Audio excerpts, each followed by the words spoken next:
Hi there, Dance Studio owner. It's Clint Salter here, founder of the Dance Studio Owners Association. Welcome to 2020. Great to have you with us.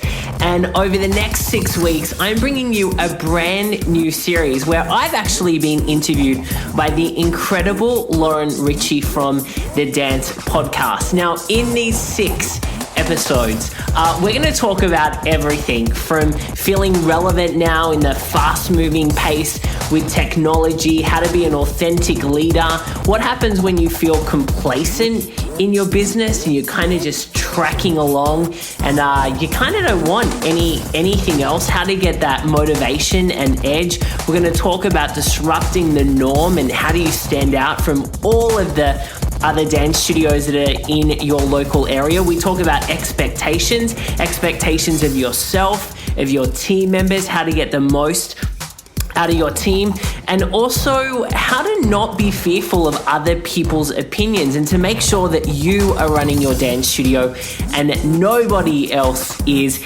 It's an incredible, wide-ranging conversation Lauren and I are having over these next 6 weeks, and I am so excited to share it with you.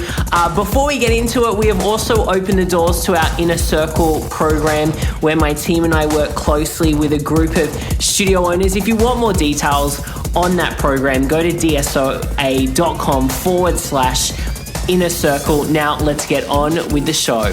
Welcome to Transform My Dance Studio podcast series. My name is Richa, and I am thrilled to be guest hosting as I have picked the beautiful brain of Clint Salter a few times on my podcast, the Dance Podcast, and we had so much fun jamming out on different themes of both personal and professional development that I was thrilled to be asked to come and do the same here. So thank you, Clint, for having me.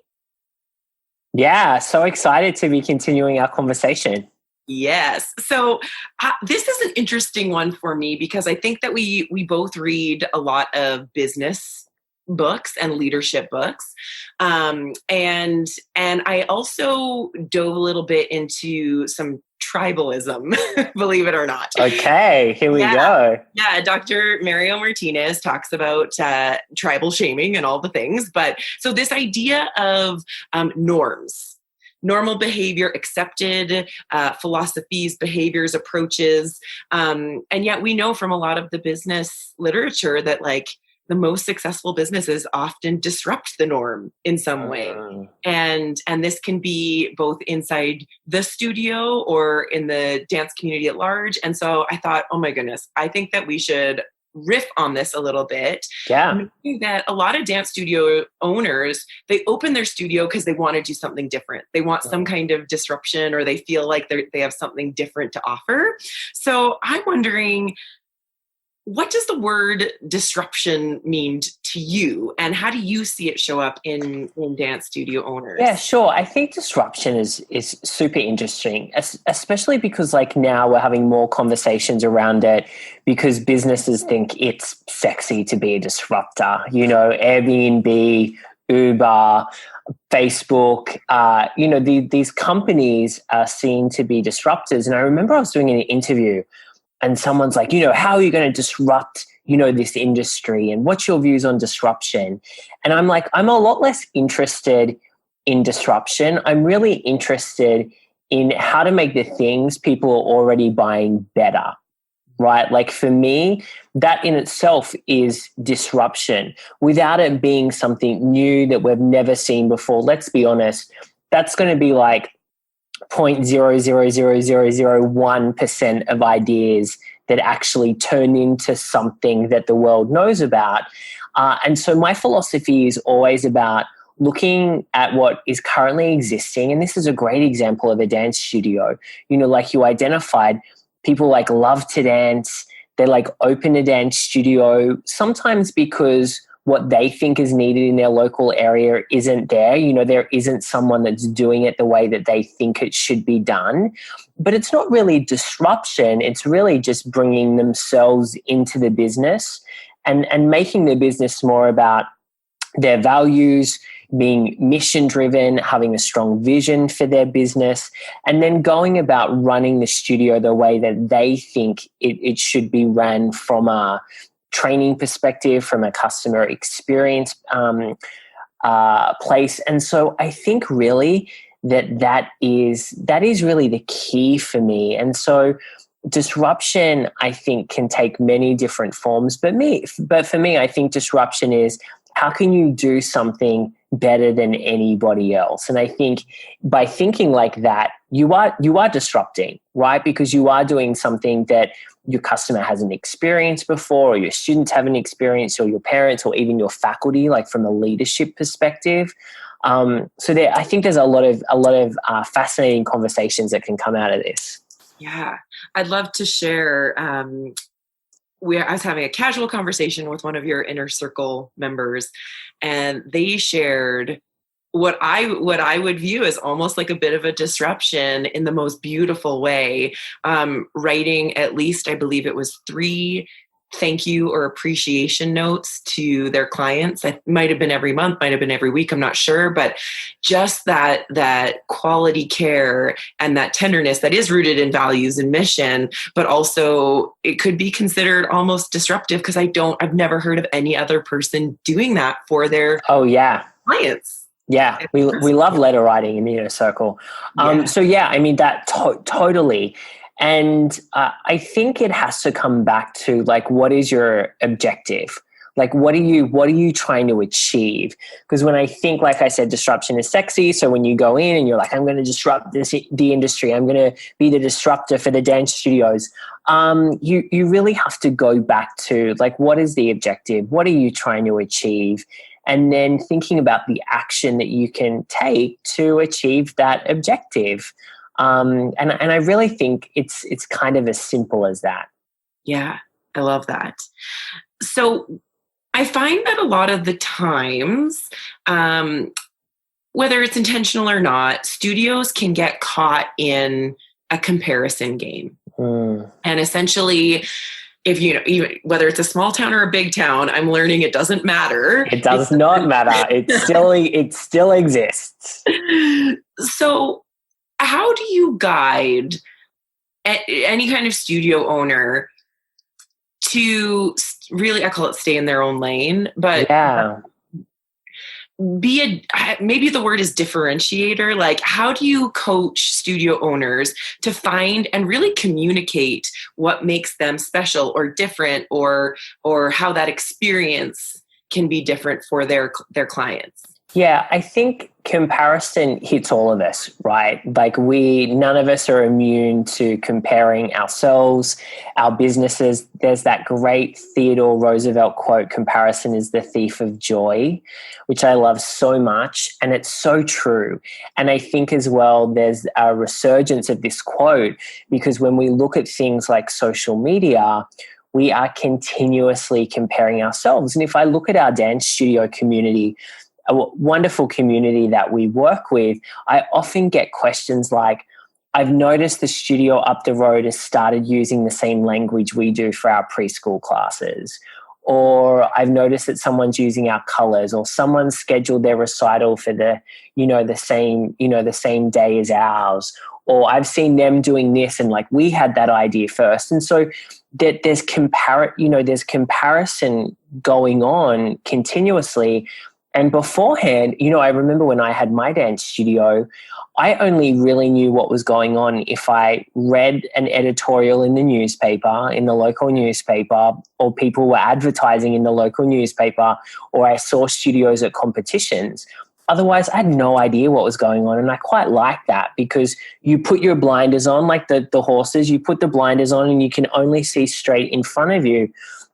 And I often reference having the blinders on with our studio owners so that people stay in their lane and they stay focused on what their version of success looks like, or their version of what they want to achieve. I mean, social media, there's so many studies now around, as our increase of scrolling the news feed, as that goes up, our health is our mental health is going down.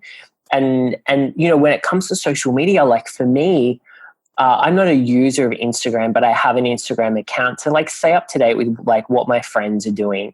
And I follow like 12 people on Instagram, because I didn't want to be bombarded with all of these, front of house images. And that's the thing, right? We are often comparing, our backstage to someone's front of stage, right? We see these photos, they're having this great holiday, they're, in this loving relationship, but we don't know what's going on with these people. Yeah. And I think that is, and we don't know what's going on inside of these dance studios. We see smiling faces, we see happy teachers. And believe me, I've been a part of a lot of these businesses, and behind the doors, they're broke, they've got no money, they're getting loans to like pay for their team members, and life is not great. They're at the studio 70 hours a week. And so I really want to encourage people, if you are looking on social media to see what other people are doing, if you're caught in this trap of comparison, I really want you to kind of reevaluate how you're using social media. For me, for Facebook, I have newsfeed eradicator, which means I don't see anyone's newsfeed on my desktop. I see it if I'm using like Facebook on my phone. I don't have the app on my phone. I haven't had the app for a while, but I can log in like through Safari. I mean, I make it really hard for me to like get into these things, but I still use them because a lot of our groups for our business are on Facebook. But I'm really conscious as well of like how things make me feel, so if I'm looking at other businesses and I'm feeling envious of, what someone else is doing or this event that someone else had, I always have to kind of check in with myself. And I feel like envy is, can be such a great tool, because envy can do two things for you. Firstly, it can make you bitter, or the better version is it can make you better, right? And envy is generally seeing something in someone else or in another business that you want that you don't have. And you can then like be gossipy about that business and make up stories and like attack them because that's the only thing that you feel like what you can do and how you can react in that moment.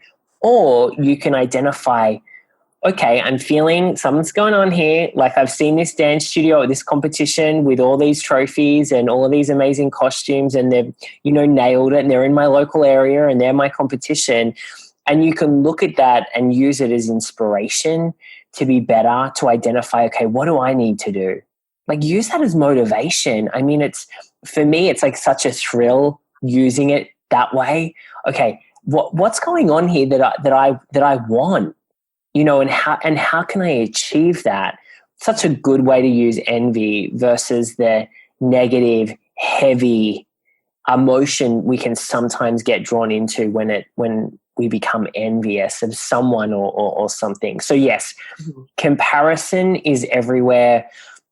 It'll never go away. We'll always have it. But honestly, the best type of comparison is when you are using it like on yourself. Right? Like, okay, how can I be better today? Like, how can I be a better studio owner? How can I be a better dancer? How can I be a better dance teacher, a choreographer, a creative? How can I just show up and be like 1% better today or 0.5% better? Because we are our only competition, because no one has the life that we have lived. No one has gone through the same journey. So we really can't compare because we are all so different. You said something that sparked a million questions within me. And okay, I've never had this conversation, so I'm excited to see what your perspective is. But the conversation around somebody's using our language, somebody's using our colors. Oh, yeah. And I'm sitting there going, oh my goodness, I would be so mad, because that, we take this time to really craft our words and our messages and make sure that we're communicating our values. What do you do in that situation to differentiate or yeah, because I can actually think of like 2 or 3 studios in my area that I'm going, yeah, they kind of all, they're all sounds the same. Yeah. Sounds the same. So like, firstly, if someone has, and we've seen this happen a couple of times with Inner Circle members, that someone has literally copied and pasted like from their website, and this is rare, right? Because I believe human beings are good people, but occasionally, this does happen. And so in those circumstances, we'll, advise our members to, send a lawyer's letter or send an email just saying, hey, this has got to come down or we're going to take action. But hopefully that doesn't happen to anyone who's listening. But if it does, it's always best to just get the lawyers to send a letter, and that'll get them taking it down and changing it. When it comes to sounding like everyone else, we have a lot of this happening at the moment, because at the end of the day, we teach dance class. That is the vehicle for us to provide a great platform, a great experience for little kids or big kids to become amazing, resilient, persistent, efficient human beings. And dance is how we do that. And for a lot of people, dance is about joy. It's about fun. It's about creativity. It's about confidence. And we see a lot of these words pop up on websites and advertising. And so we really need to first and foremost look at our brand. And our brand is not the logo with the silhouette dancer. That is not a brand. That is just a logo. It doesn't tell me anything. It doesn't share anything with me about your studio. And this applies to choreographers. This applies to dancers. Anyone that is building a brand. And, in this day and age, we all have a brand as individuals. And so it's really kind of looking at that essence of, what is our brand? And it definitely comes down to core values, which we've spoken about, comes down to mission, comes down to vision. I was having a coaching call with some of our Inner Circle members this morning, and we were talking about branding. And she was like going round and round in her head of like, I don't know, how to explain what we do and how is it different. And I could tell, she's like, I've been thinking about this for a week. I said, the best thing for you to do is go out to your customers and just ask them 2 questions. Ask them, why did they join your studio and why do they stay at your studio? Right? 2 very simple questions that will give you so much insight into how people perceive your brand. And then from there, you see the patterns, and you always see patterns in the responses that come back. And then that is your marketing. They are the words that you use. We rarely use our own words when we're writing stuff, because we're doing surveys all the time, and we're always getting our members to share with us about their experience, their accomplishments. And we use those words that they're providing us. We use them in our marketing. We use them to craft and shape our brand, what it looks like. A great example, when we started DSOA, I was like, let's build businesses. Let's build businesses. And after a couple of years, 2 years in, I was reading these surveys, and people kept talking about the time that they were getting back to like spend with their family and go on holidays and all. I was like, people were saying like, this helped save my marriage. I'm like, oh my goodness, we're not just about growing a studio. We're about people getting back their lives. They're getting back their lives outside of the studio. So our tagline is grow your studio, reclaim your life. But that did not come from us. That came from our customers sharing with us the results that they were getting. And so I want to encourage everyone, if you're feeling a bit same, if you're feeling a bit like you're sounding like every other dance studio in the area, talk to your customers, talk to the people that are handing over money every single week, that are coming to you, that are investing in your studio, because they love you and there's reasons that they love you.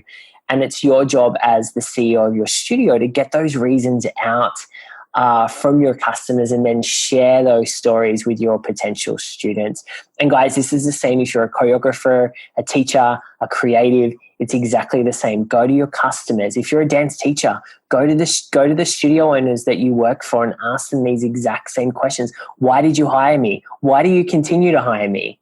Really, really great. Super insightful. Yeah, I love that. I have seen a couple of times now, studios roll out new programs. Sometimes they're preschool, sometimes it's like actually bringing acro into the studio. And this kind of disrupts the norm too. And sometimes everybody, parents and faculty, are on board and really excited, and then other times they may not. So I'm wondering, when studio owners want to bring something new into the studio or into their community, do you have any great examples of how this was done, or even failures you might have seen and had to sort of recover from?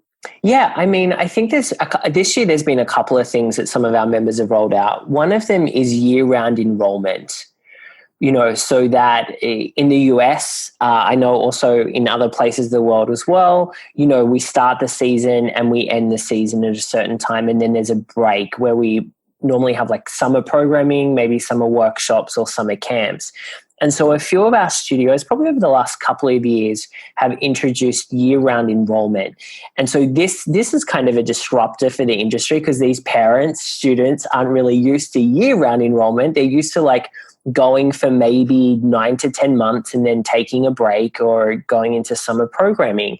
But what we know about this industry is that this schedule of like starting and stopping isn't great for business. A lot of studio owners will talk about the summer months. They struggle to pay rent, that they struggle to pay their staff get other jobs, and then they can't commit to the new season. And so it's a whole cycle. And so something that has come up time and time again is this concept of year-round enrollment. And it's actually worked for the few studios that have started to implement it already. It's working really, really well. But it has been very, very scary for these people to implement this into their studio, because it's not normal. It's not what the other studio owners are doing in their area. And so it has disrupted it. And here's the thing. There are good ways and bad ways to communicate change. And for me, it's never about what you're doing, it's how you communicate it. So a great example, one of our members who did the year-round enrollment, worked months on crafting the communication, right? Like it was really an 8-week process of I've made the decision, okay, how am I going to implement this into our studio? And worked really hard on getting that right. I also remember one of our studio owners in the inner circle went from 2 locations to 1 mega location. And their second location was a 20-minute drive away. And again, we worked months and months on getting the communication right. And they've retained, I think, 90% of their students, right? Incredible. But it was communicated really, really well. And so I think any decision can be a great decision, not only for you and your business, but also for your customers, if you communicate it correctly. Because the customer is always thinking, what do I get out of this? How is this affecting me? What have you done to me? Why have you made this decision? And so if you just say, hey guys, okay, we're going to year-round enrollment. So instead of paying us for 10 months, you're now going to pay us for 12 months. And I don't care if you go away for summer, you're still going to have to pay. I mean, I've seen people communicate in that way. And then they turn around, they're like, oh my goodness, my customers, they're so angry. I'm like, I'd be angry too. Yeah. You've spent no time thinking about how you're going to articulate this, nor have you thought about the impact that it's going to have on your customers. And how can you provide value in these situations where there is a change, that's happening. I've seen it happen with people that have changed their pricing model from heavily discounted, unlimited packages, craziness that people do with their pricing, to a flat fee structure or a monthly subscription. 1 class is $47, 2 classes are $97, that type of structure, which financially works really well and is actually really good for the business. I've seen people do those changes and have great success because, again, they've communicated it well. So I think everything for me always comes down to communication and making sure that you have looked at the decision that you're going to make, the ins, the outs, the good, the bad, the ugly. You've gone into the mind of your customer. What are they going to say? How is this going to impact them? So you need to think it out really, really well. But I think any decision can be, because at the end of the day, right, you're the boss. I always say that. I'm always like, hey, it doesn't sound like you're the boss anymore. It sounds like your parents are the boss. Like, what's going on here? Like, this is your business. But we just want to make sure that the decisions have been thought through. I'm not a studio owner, and even the idea of year-round enrollment, my ears are perked. So I can only imagine how many people right now are like, excuse me, what? Tell me more. I need some information here. That's a fascinating idea. Because exactly what you said, how many studio owners I've heard struggle through summer. It's a nightmare. And we have we have had a couple of members who have done incredibly well in summer, they've cracked it. But what I have found is that, a lot of locations, it's very area specific on what people do during summer. We have some locations where everyone's kind of stays still for summer, and so their summer programming actually does really well. Then we have areas where everyone escapes for summer, and so their summer programs don't do very well. And so, there's a way to factor in year-round enrollment so that, and sometimes it looks like a pared back schedule as well. I mean, we could talk about this for hours. Sometimes it's a pared back schedule. The rate can slightly shift. They can do makeup classes. There's lots of ways to make it work for the customer. So interesting. Knowing that communication can be the make or break of change, disruption, whatever. Do you coach your inner circle members through that communication? Are there resources that you really help? Because I did a full degree in communications, and so I know that is not something that is done lightly or easily. Or quickly. I think, one of the things I've loved is when I look at our members that are going into their 5th year, I see when they come with a challenge and how they're thinking about communicating it, I'm just so proud because they have grown so much. And so what I have found is it's a continual conversation that I'm having with our members. And because everyone gets to hear what everyone else is kind of going through and sharing on the coaching calls, you also learn through all the different examples, that we're going through every single week. And so, it's not a quick thing. But as you continually make brave decisions and you have to focus on the communication, you just get better. You get better. You get a better as well understanding of your customers. And I think that is one of the key pieces, is to really understand your customer. Who are you talking to? How is it going to impact them? How can you lessen the impact? If it's going to be a negative piece, and how is that going to play out? And so that's important. But also, this is something that you want some great team members around you as well to help you with this. And kind of your initial thing was around when we bring something new in, sometimes people are not on board and sometimes people are on board, right? And so, and this has been, I think I'm really lucky because people often talk about team members are not on board with things. And I don't think in the life of DSOA, I don't think we've ever had a team member who has not been on board. I think they've challenged an idea or something or a project that we want to do. But once we get through that, they're always because we've decided as a collective, this is what we're going to do, they're on board. So I would be questioning a couple of things if you've got team members that are not on board. The first one is, again, have you communicated well around the idea? We never want to be the dictator that's okay, guys, we're doing this, right? We always want to be the person that is hey, I'm thinking about this. Let's have a session together for 30 minutes or an hour where we can brainstorm the idea and see if this is something we want to do together, right? Two very different approaches to the same thing, essentially. And so ensuring that that everyone is inclusive. Yes, at the end of the day, as the owner, you have the final say. And then once the final say is said, your team should be on board. And if they're not, I would probably say they're probably not the right person for the role or the studio. Because at the end of the day, like I say, like, you're the boss. I'll never forget, I was watching, I think it was James Corden and Lady Gaga were like doing like carpool karaoke.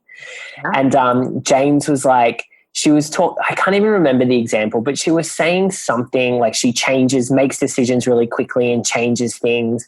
And James is like, oh, doesn't your team get angry about that? And she's like, I'm the boss. And I was like, yes, you are.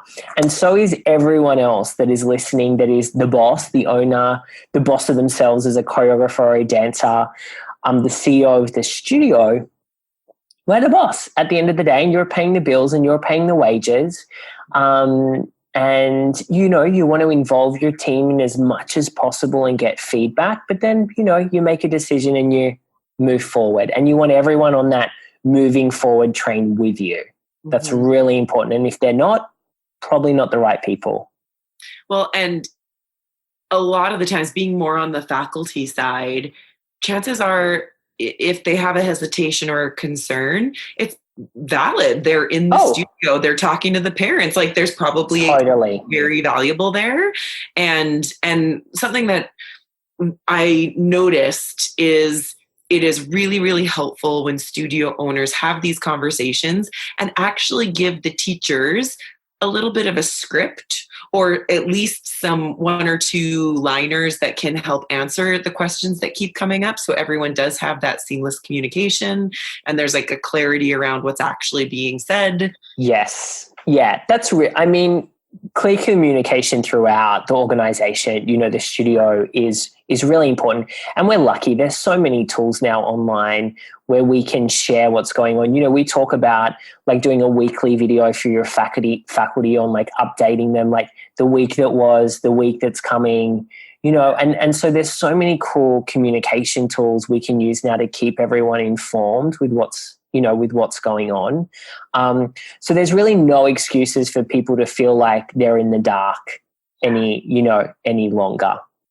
So great. Okay. So if people want that support, that connection, that sense of community that DSOA offers, what are the best areas for them to start to go online? Sure. I mean, this podcast, if this is your first time listening to us, we have 5 years of podcast episodes for you to listen to. So enjoy. That'll keep you busy for the next 5 years. But if you really want a roadmap and coaching and support, and just to be surrounded by an incredible group of dance studio owners, I would love to encourage you to check out the work we do with the Inner Circle. And you can go to dsoa.com/inner circle for all the details about that coaching program. And if it's a right fit for you and you're a great fit for us, we would love to work with you. Amazing. Thank you so much for playing in the disruption pool. Yes, loved it. Thanks so much, Lauren. Thank you so much for listening to our episode today of the Transform My Dance Studio podcast. Now, if you'd love to work with me and my team and an incredible group of studio owners from all around the globe, I want to encourage you to check out our Inner Circle program. Just go to dsoa.com/inner circle and apply today to work with us. Thanks for listening, and we'll see you next week. Take care and bye for now.